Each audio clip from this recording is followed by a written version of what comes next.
Hey, we got running water and completely off-grid.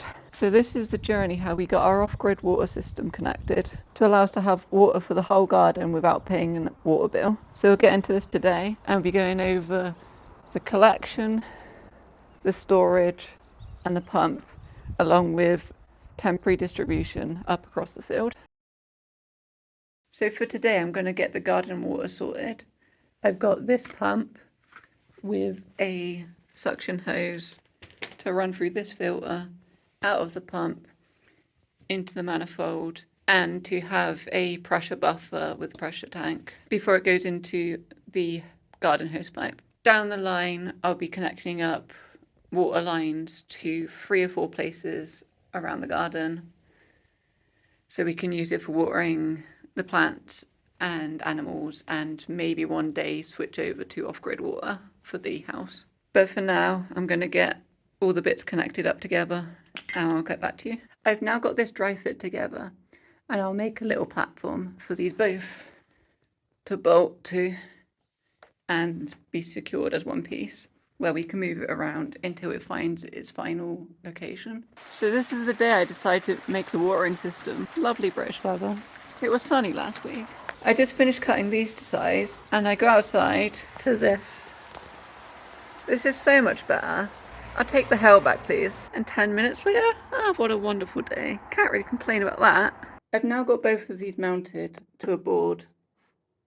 I just need to mount this one so the filter has a bit more support, and get some clips on these here and here to prevent this tube from blowing off, since this will be high pressure from the pump and that will definitely blow off. Unfortunately, I don't have any clips to hand, so I have to wait until tomorrow till they're delivered and then I can get it tested. It's the next day now and I've got the pipe connected with the clips. These clips you can cut to your own custom length and attach the clip there. I never actually knew you could get your own custom lengths. I would have done this a long time ago if I knew about that. But as you can see, even with the both of them, it's very small. And with summer coming up, it's not going to be enough water to cover us. And this is why we need a bigger area to collect water from and store it, which I'll show you next. And for today, we've got this rainwater collection, which is 750 litres attached to the downspout, which takes from this roof and a half of this roof, where the other half goes down here. You can see that it's got some connectors for getting the water out, but for now we're just gonna have them blocked off, as we're going to be using a pump which will sit around about here for getting pressurized water around the garden and up that way. As it heads in towards the summer, we're going to need that water.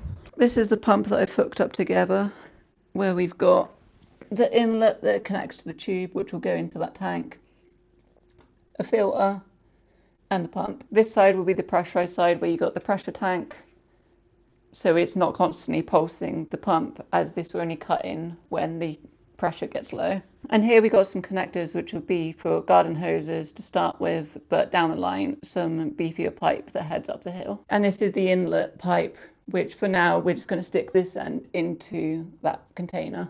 We got a good test coming, as there's going to be quite a bit of rain over the next couple of days. So hopefully we can get this tank filled up, this pump fitted next to it, and give it a try. And that will be another part of our off-grid system hooked up together, where we've got this for rainwater collection, where I'll be attaching this to our off-grid solar. So we'll have water and power completely off-grid, and we'll just see how far we can get with the collection from the roof for now. Down the line we're going to scale it up to some larger ponds for water storage.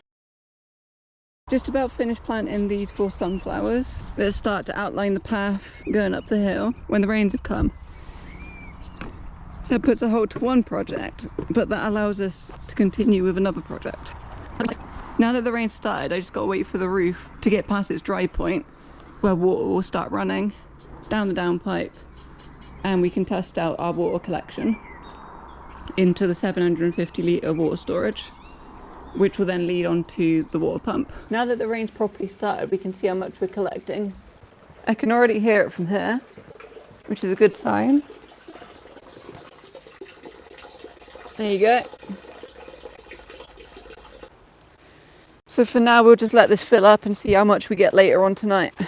What we've got there is this side of that roof and half of this side, all coming down into this one downspout. If we wanted to increase the amount we're collecting into there, we can go from all of these ones for all this surface area.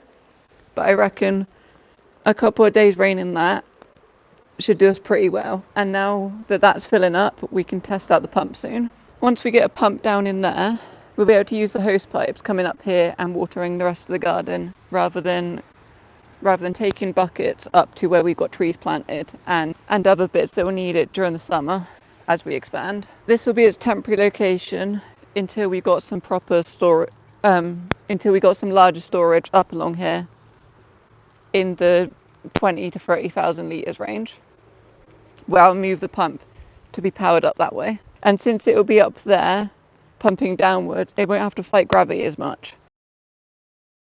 After we've had a bit of rain to start filling up this barrel to around about here, it's allowed me to properly set up and test the water pump, which I'll be showing you now.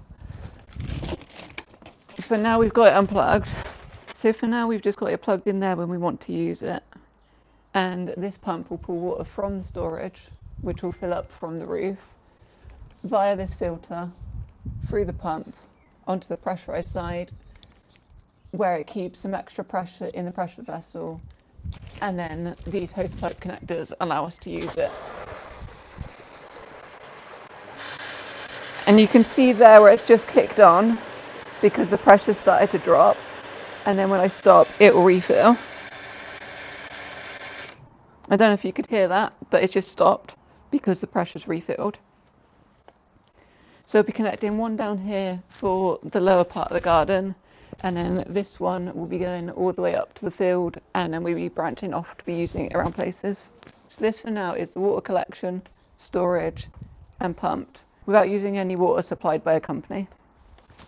The electric here is going on grid right now, but once we've switched over the house, all of that will be off grid, and then down the line this will be put in a more permanent location where we won't need to plug it in all the time. It will just be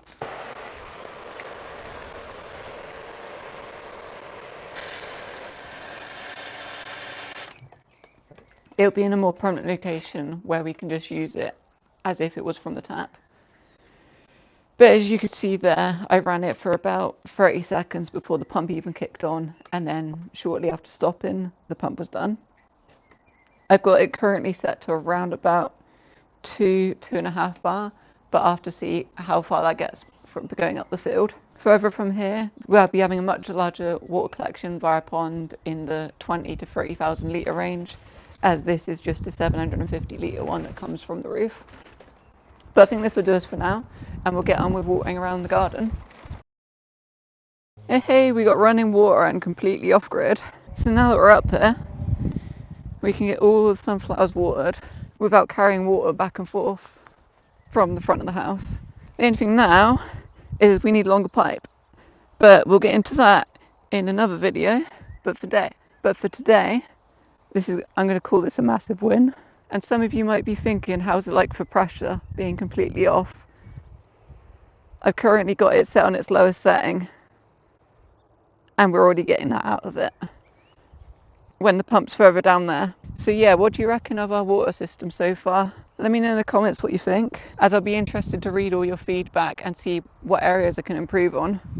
But for now, I'm really happy with this, and it just leads us on to the next project. Even though most of this will be fine outdoors, I'm still going to cover it over to do my best to keep the elements off of it, as this is just mounted on some wood which will eventually swell up and rot. So what we do is just use this tarp and wrap over it to keep the water and everything out of it. And then when we're done, we just disconnect the power and we'll leave it in there, as just doing that little bit extra for some water each day is far easier than travelling back and forth with cans of water each time, as that should do it for a self-contained system until we upgrade it for much larger water storage and a more permanent location for the pump, along with better rainwater collection, which won't come from the house's downspout. So if you want to keep up to date with what we're getting up to, be sure to like the video and subscribe to the channel. and we'll see you next time.